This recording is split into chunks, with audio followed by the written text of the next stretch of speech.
आ जाते हैं अपने नेक्स्ट एमसीक्यू नंबर 18 पे।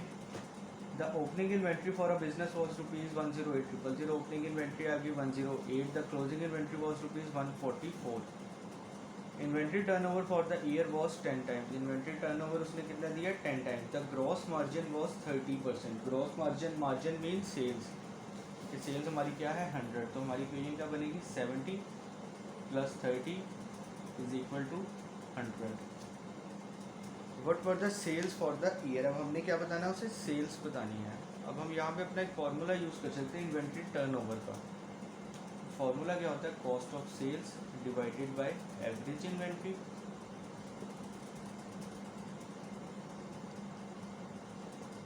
तो इसका आंसर क्या उसने हमें गिवन किया 10। अब हमारे पास कॉस्ट ऑफ सेल है, कॉस्ट ऑफ सेल हम फाइंड कर लेंगे। एवरेज इन्वेंट्री कितनी है 12। अब हम इसको कैसे फाइंड करेंगे opening and closing. Opening plus closing 108 + 144 divided by 2, तो ये हमारा आता है 126,000। 126,000 ये कैसे फाइंड की हमने 108 + 144 डिवाइडेड बाय 2 = 10।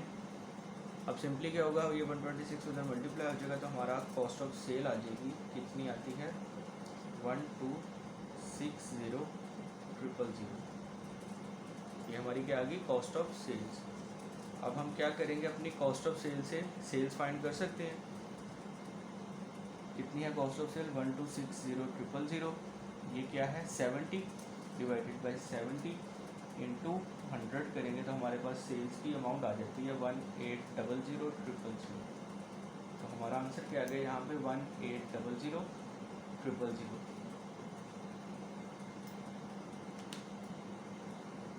नेक्स्ट एमसीक्यू हमारा एमसीक्यू नंबर 19।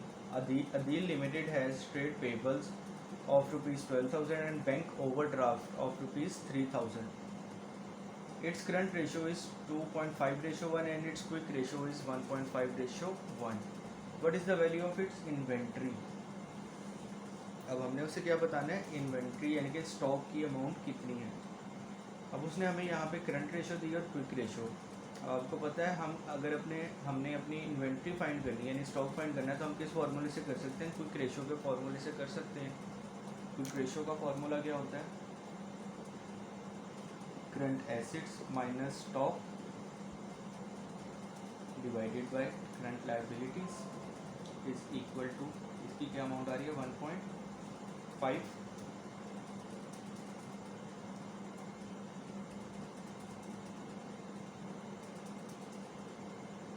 अब हमारे पास current assets minus current stock divided by current liabilities करेंगे तो हमारा आंसर उसने देगा होगा कितना 1.5। हमारी क्या है क्विक एसेट रेशियो। तो सेकेंडली हमारे पास क्या है करंट रेशियो है वो क्या होती है current assets divided by current liabilities. तो इसका आंसर उसने दिया 2.5।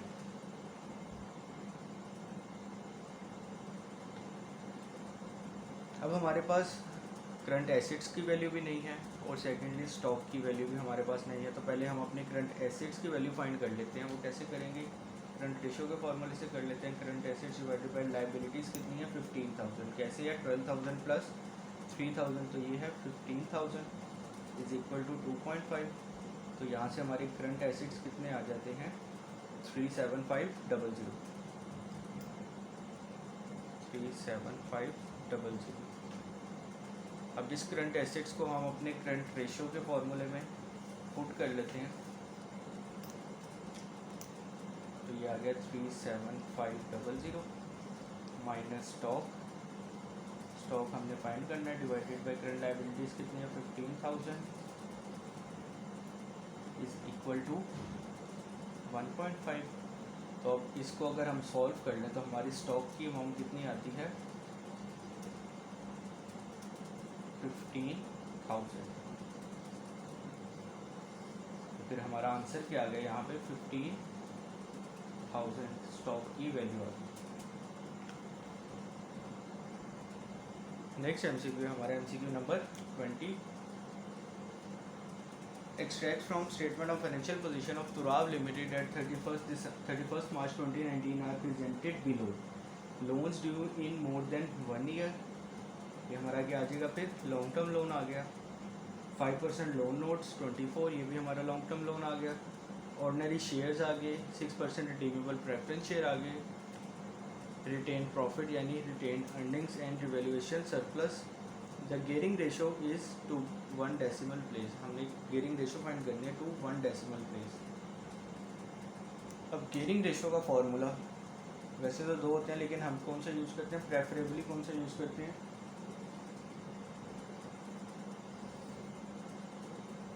Long term loans divided by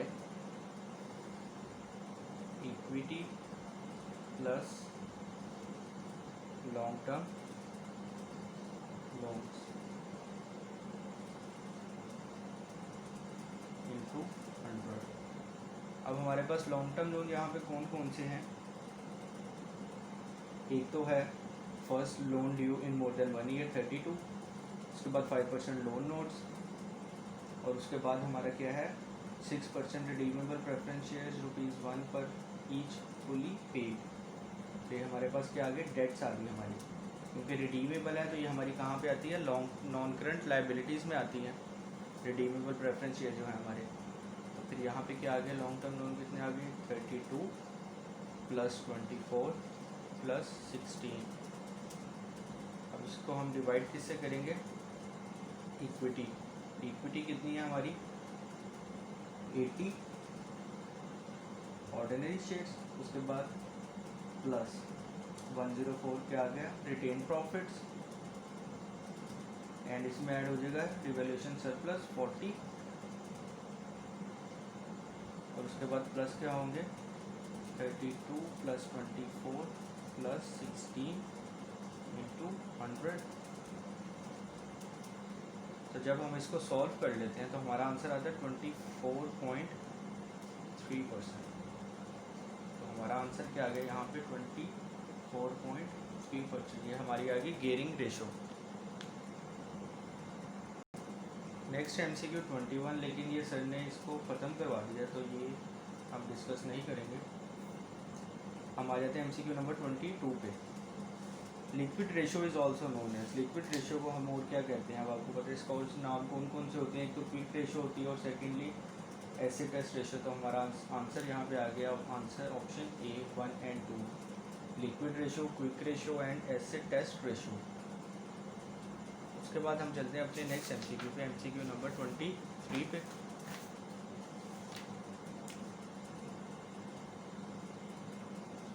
Care Pharmacy Limited has a current ratio equal to 1.6 and quick ratio equal to 1.2. The company has rupees 200 million in sales and its current liabilities are rupees 10 million. What is the value of company's current assets? अब हमने उसे क्या बताना है, हमारे current assets बताने हैं कि कितने हैं. तो ये हम किससे फाइंड कर सकते हैं, अपने करंट रेशो से फाइंड कर सकते हैं. फॉर्मूला क्या होता है, current assets over current liabilities. तो इसका आंसर क्या उसने दिया 1.6. अब हमने करंट एसेट्स हमारे फाइंड करने हैं, तो करंट एसेट्स ऐसे ही आ गई. करंट लाइबिलिटीज़ हमारी कितनी है 10, वो क्या है करंट लाइबिलिटीज़ उसने बताई हुई है 10 मिलियन, तो ये है 1.6. तो फिर यहाँ से हमारे करंट एसेट्स कितने आ गए 16 मिलियन. तो हमारा आंसर क्या आ गया यहाँ पे 16 million, option B. Next MCQ हमारा MCQ number 24. So we are determine working capital turnover ratio if current asset is rupees 150 million, current liabilities is rupees 100 million and sales during the year are 500 million. हमने क्या find करना है, working capital turnover ratio. अब ये जो इसका formula होता है वो होता है sales divided by working capital.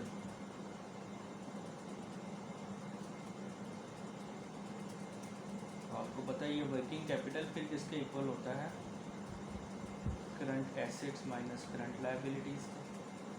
तब हमारे पास सेल्स भी है, करंट एसेट्स भी है एंड करंट लायबिलिटीज़ भी हैं. सेल्स कितनी है 500 million divided by working capital कितना है करंट एसेट्स आ गए 150 माइनस 100 आ गई करंट लाइबिलिटीज़, तो ये हो गया 500 डिवाइडेड बाय 50, तो आंसर आ गया हमारा 10 टाइम्स। तो ऑप्शन आ गई यहाँ पे option B 10 times.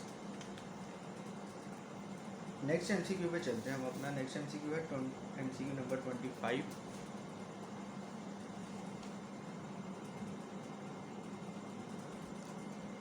MCQ number 25 में वो हमें क्या कह रहा है, a debtor turnover ratio of 12 times means that कि एक डेटर का टर्नओवर रेशियो कितना है 12 टाइम्स। अब डेटर टर्नओवर रेशियो हमारा कैसे निकलता है, sales divided by average debtors.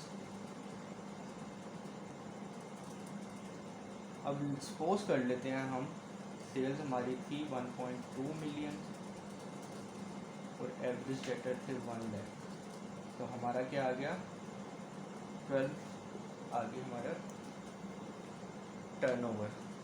अब हमने उसको बताना है कि इसका मतलब क्या है, तो कह रहा है 1/12 of debtors will turn out to bad debts, कि 1/12 डेटर्स जो हैं वो बैड डेट्स करेंगे। Debtors are about 12 times as big as creditors, के डेटर्स जो हैं वो 12 टाइम्स बड़े हैं, ज़्यादा हैं किससे, क्रेडिटर्स से। In any given month 12 debtors are expected to pay in full, के किसी भी मंथ में जो है वो 12 डेटर्स जो है वो फुल पेमेंट कर देंगे। डी है the average debtor takes about 1 month to pay. अब ये कुछ हमें समझ आ रहा है, डी ऑप्शन जो है ये हम चेक कर लेते हैं। ये हम कैसे फाइंड करेंगे, हम अपना डेटर डेज फाइंड कर लेते हैं, लेकिन हमने इधर क्या किस में फाइंड करना है, वो मंथ्स में फाइंड करना है। तो अब डेटर डेज का फॉर्मूला क्या होता है, एवरेज डेटर ओवर सेल्स। तो यहाँ पे आ जाएगी एवरेज डेटर्स आ गया 1 lakh divided by sales 1.2 million, और हमने क्योंकि मंथ्स में फाइंड करना है तो इंटू 12 करते हैं, तो हमारा आंसर आता है 1। तो ये क्या आ गया 1 मंथ। तो इस तरह फिर हमारा ऑप्शन डी जो है वो करेक्ट हो गया कि the average debtor takes about 1 month to pay. अब इसकी इंटरप्रिटेशन क्या होती है कि कितनी देर में हमें जो डेटर है वो पैसे दे रहे हैं, सेल से पैसे मिलने तक कितना टाइम है। तो इसका आंसर क्या आ गया 1 मंथ, यानी कि हमारे जो पैसे हैं वो हमें 1 मंथ के बाद हमें मिल जाते हैं। तो ऑप्शन आ गया यहाँ पे ऑप्शन डी 1 मंथ। अब नेक्स्ट एमसीक्यू है हमारा MCQ number 26। What is the impact of collection of debtors on the current ratio, कि हम जो डेटर से कलेक्शन ले रहे होंगे, यानी कि डेटर से हम पैसे ले रहे होंगे, तो उसका करंट रेशो पे क्या इफेक्ट पड़ेगा। अब इसके लिए एक हम एग्जांपल ले लेते हैं। इसमें हमारे आ जाएंगे current assets and current liabilities. Let suppose हमारे एसेट्स हैं 1 लाख के और जो लाइबिलिटीज़ हैं वो कितनी है 50,000 है।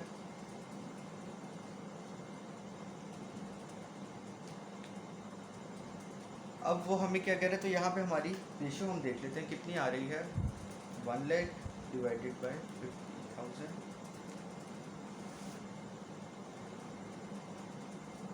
अब हमें वो कह रहा है कि what is the impact of collection of debtors on the current ratio, current ratio पे जो है वो क्या इफेक्ट होगा डेटर से कलेक्शन करने पे। तो अब इसको आप ऐसे देख लें कि यहाँ पे हमारी जो आ रहा है कि कैश एक तो हमें मिलेगा, डेटर से जब हम कलेक्शन करेंगे तो हमारे पास कैश इंक्रीज़ होगा, और सेकेंडली हमारे क्या कम होंगे, डेटर्स कम हो जाएंगे। तो डेटर्स भी हमारा क्या है करंट एसेट है, और कैश भी क्या है हमारा करंट एसेट है। तो एक करंट एसेट बढ़ेगा और दूसरा करंट एसेट कम हो जाएगा। तो यहाँ पे फिर लेट्स सपोज हमने जो डेटर से पैसे लिए वो 10,000 है, तो कैश वाला जो एसेट है वो तो इंक्रीज़ होगा बाय 10,000, और जो डेटर वाला एसेट है वो डिक्रीज़ होगा 10,000 से। तो नेट इफेक्ट फिर यहाँ पे क्या हो जाएगा, कैंसिल हो जाएगा, सेम रहेगा इफेक्ट। तो यहाँ पे भी फिर हमारे क्या आ जाएगी 1 लाख और यहाँ भी 50,000। तो यहाँ से फिर हमें क्या पता लगा कि इसका इम्पैक्ट जो है वो कोई इम्पैक्ट नहीं होगा, हमारे करंट एसेट्स भी उतने ही रहेंगे और करंट लाइबिलिटीज़ भी उतनी ही रहेंगी। तो फिर हमारा ऑप्शन आ गया यहाँ पे option C, no impact. Next MCQ है हमारा एमसीक्यू 27।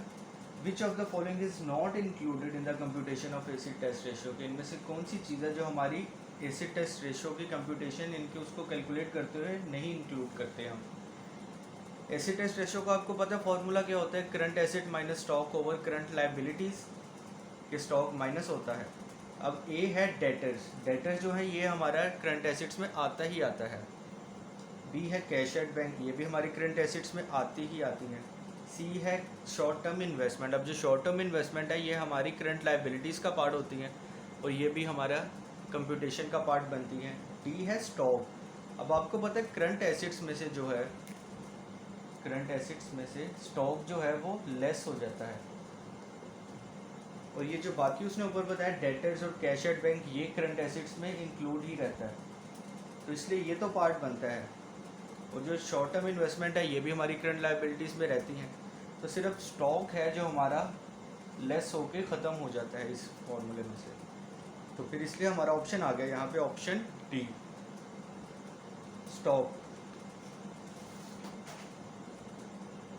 अब नेक्स्ट एमसीक्यू है हमारा MCQ 28, determine inventory turnover ratio if opening inventory is rupees 31 million, closing inventory 29 million, sales are rupees 320 million and gross profit margin is 25%।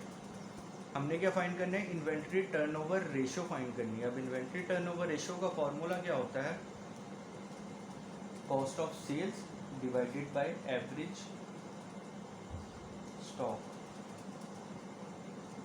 अब इसके लिए first of all हमें क्या चाहिए, कॉस्ट ऑफ सेल्स चाहिए।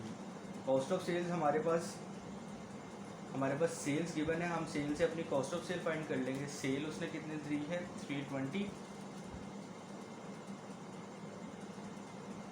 तो 320।